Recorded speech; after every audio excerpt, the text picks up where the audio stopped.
আসসালামু আলাইকুম, ডক্টর শারমিন কথা বলছি মানসিক স্বাস্থ্য বিষয়ে।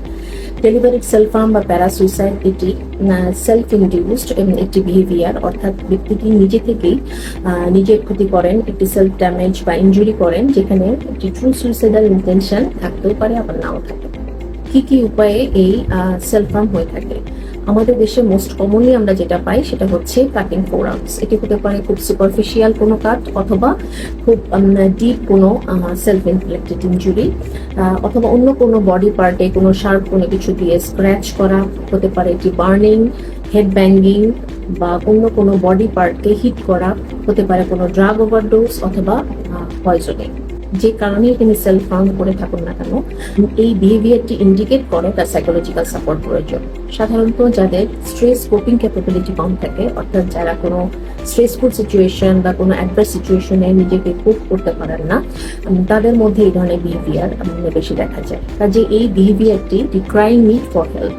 প্রথমেই যে কারণটি বলতে হয় সেটি হচ্ছে টু কমিট সুইসাইড, অর্থাৎ তার এই সেলফ ইনজুরিয়াস বিহেভিয়ারের পেছনে হয়তো একটি ট্রু সুইসাইডাল ইন্টেনশনই ছিল।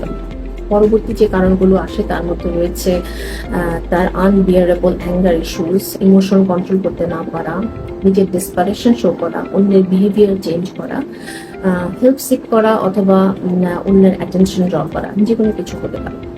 কাজে কেউ যদি সেলফ হার্ম করে তাহলে এই বিহেভিয়ারটিকে ইগনোর না করে, তাকে অযথা দোষারোপ না করে তার স্ট্রেস আইডেন্টিফাই করার চেষ্টা করুন। তার একটি থরো সাইকোলজিক্যাল অ্যাসেসমেন্ট প্রয়োজন হতে পারে। তার কোনো সাইকিয়াট্রিক কন্ডিশন রয়েছে, সেক্ষেত্রে তার ট্রিটমেন্ট প্রয়োজন। তার স্ট্রেস কোপিং ক্যাপাবিলিটি, তার ইন্টারপার্সোনাল রিলেশনশিপ, তার অ্যাঙ্গার ইস্যুসগুলো নিয়ে কাউন্সিলিং বা সাইকোথেরাপি প্রয়োজন। কেন আমরা ডেলিভারিড সেলফ হার্মকে এতটা গুরুত্ব দিয়ে থাকি? তার কারণ হচ্ছে এই ধরনের বিহেভিয়ার যাদের মধ্যে রয়েছে তাদের মধ্যে এই বিহেভিয়ারটি রিপিটেটিভলি আসতে থাকে, এবং প্রতিবার কিন্তু এর আউটকাম একই রকম হয় না। সেটা কাটিং হোক, অথবা সেটা কোনো পয়জনিং হোক, ড্রাগ ওভারডোজ হোক। যেমন কখনো হয়তো সে কাটিং থেকে কোনো একটি ইনফেকশন ইনডিউস হতে পারে, সেখানে কোনো একটি স্কার ফর্মেশন হতে পারে যেটি সারা জীবনই তার থেকে যাবে। অথবা কোনো ড্রাগ ওভারডোজ, এটি হয়তো তার কোনো ভাইটাল কোনো একটি অর্গানকে ড্যামেজ করে দিল।